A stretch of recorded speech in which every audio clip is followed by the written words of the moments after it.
ভালো নেই Bollywood singer Sunidhi Chauhan.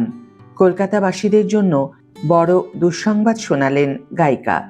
Hi everyone, welcome back to my channel Anjana entertainer. বন্ধুরা, তোমাদের সকলকে আমার এই ছোট্ট ইউটিউব চ্যানেলে স্বাগত জানাই। সাম্প্রতিক কয়েকদিনে সোশ্যাল মিডিয়ায় সুনিধির বেশ কিছু ভিডিও ভাইরাল হয়েছে, যেখানে দেখা যায় তিনি মঞ্চে পারফর্ম করার সময় আবেগপ্রবণ হয়ে পড়ছেন। এক অনুষ্ঠানে দর্শকদের উদ্দেশ্যে তিনি বলেন যে তার গলা ভালো নেই। জনপ্রিয় বলিউড গায়িকা সুনিধি চৌহান বর্তমানে তার বহুল আলোচিত I am home India tour নিয়ে সারা দেশে ভক্তদের মুগ্ধ করে চলেছেন। দেশের বিভিন্ন শহরে অনুষ্ঠিত এই লাইভ কনসার্ট সিরিজ ইতিমধ্যে বিপুল সাড়া ফেলেছে। তবে হঠাৎ করেই তার কলকাতার কনসার্ট স্থগিত হওয়ার খবর সামনে এসেছে, যা 14ই মার্চ অনুষ্ঠিত হওয়ার কথা ছিল। এই অনুষ্ঠানটিই ছিল তার ভারত সফরের শেষ শো। সাম্প্রতিক কয়েকদিনে সোশ্যাল মিডিয়ায় সুনিধির বেশ কিছু ভিডিও ভাইরাল হয়েছে, যেখানে দেখা যায় তিনি মঞ্চে পারফর্ম করার সময় আবেগপ্রবণ হয়ে পড়ছেন। এক অনুষ্ঠানে দর্শকদের উদ্দেশ্যে তিনি বলেন যে তার গলা ভালো নেই, তবুও তিনি ভক্তদের নিরাশ করতে চান না। সেই মুহূর্তে সুনিধিকে বলতে শোনা যায়, আমার গলা আজ ভালো নেই।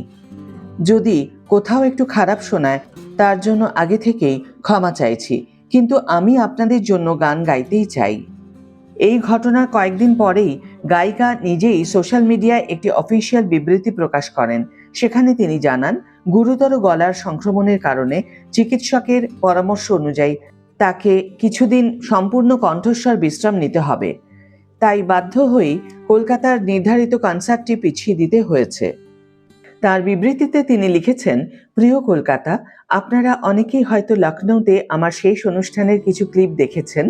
দুঃখের সঙ্গে জানাচ্ছি যে আমি বর্তমানে তীব্র গলার সংক্রমণে ভুগছি। আমার ডাক্তারের পরামর্শ অনুযায়ী আমাকে সম্পূর্ণ কণ্ঠস্বর বিশ্রাম নিতে বলা হয়েছে। তাই খুব কঠিন সিদ্ধান্ত নিয়ে 14ই মার্চের আই অ্যাম হোম কনসার্টটি 25শে মার্চ পুনর্নির্ধারণ করা হয়েছে, যাতে আমি পুরোপুরি সুস্থ হয়ে আবার মঞ্চে ফিরতে পারি। তিনি আরও বলেন, এই ট্যুরে আমরা সারা দেশ থেকে অসাধারণ ভালোবাসা ও আশীর্বাদ পেয়েছি। আমার একটাই ইচ্ছে, আপনারা যেন কনসার্টটি ঠিক যেভাবে হওয়ার কথা সেভাবেই উপভোগ করতে পারেন।